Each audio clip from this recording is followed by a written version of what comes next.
మరి నేను మిమ్మల్ని అందరినీ అడిగేది ఒక్కటే, ఇంతటి దారుణంగా మోసం చేస్తా ఉన్న ఈ వ్యక్తులకు, ఇంతటి అన్యాయంగా మోసం చేస్తా ఉన్న ఈ వ్యక్తులకు, ఇలాంటి వ్యక్తులకు మనం మళ్ళీ వచ్చే ఎన్నికల్లో మళ్ళీ మనల్ని మోసం చేస్తూ, మళ్ళీ రంగురంగుల మేనిఫెస్టో అని చెప్పి పేర్లు చెబుతూ, మళ్ళీ మోసం చేసేందుకు ప్రతి ఇంటికి కూడా కేజీ బంగారం ఇస్తామని చెబుతూ, మళ్ళీ మోసం చేసేందుకు ప్రతి ఇంటికి బెంజ్ కారు కొనిస్తామని వాళ్ళు చెబుతూ,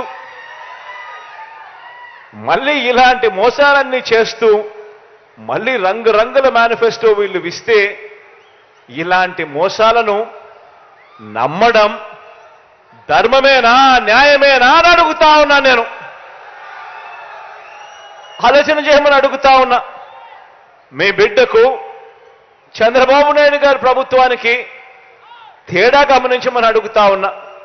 మీ బిడ్డ ఒకవైపున మేనిఫెస్టో అనేది చెబితే, 2019లో ఒక మేనిఫెస్టో అని చెప్పి రిలీజ్ చేస్తే, ఆ మేనిఫెస్టోను ఒక బైబిల్గా, ఒక భగవద్గీతగా, ఒక ఖురాన్గా భావిస్తూ ఏకంగా 99% హామీలు అమలు చేసి మీ దగ్గరికి వచ్చి మళ్ళీ మీ ఆశీస్సులు అడుగుతా ఉన్న మీ బిడ్డ ఒకవైపున ఉంటే, మరోవైపున పచ్చి మోసగాళ్ళు, పచ్చి దగాకోర్లు, పచ్చి మాయా మాంత్రికులు మరోవైపున ఉండి యుద్ధం జరుగుతూ ఉంది.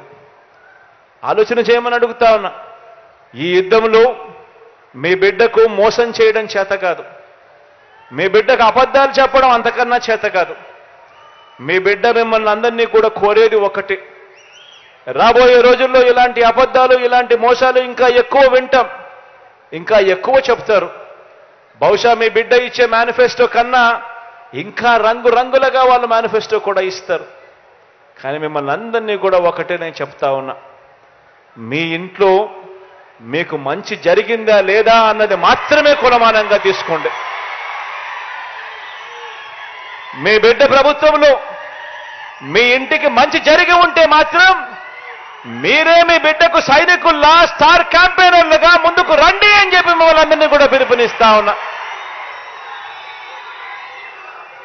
మోసం చేసిన వాళ్లకు, అబద్ధాలు చెప్పే వాళ్లకు గట్టి గుణపాఠం చెప్పే కార్యక్రమం ఒక్క నా అక్క చెల్లెమ్మల కుటుంబాలు మాత్రమే చేయగలుగుతాయి. ఓటు అనే ఒకే ఒక్క దివ్యాస్త్రంతో మాత్రమే చేయగలుగుతాము అని గట్టిగా చెప్పండి అని కూడా ఈ సందర్భంగా మిమ్మల్ని కోరుతా ఉన్నా.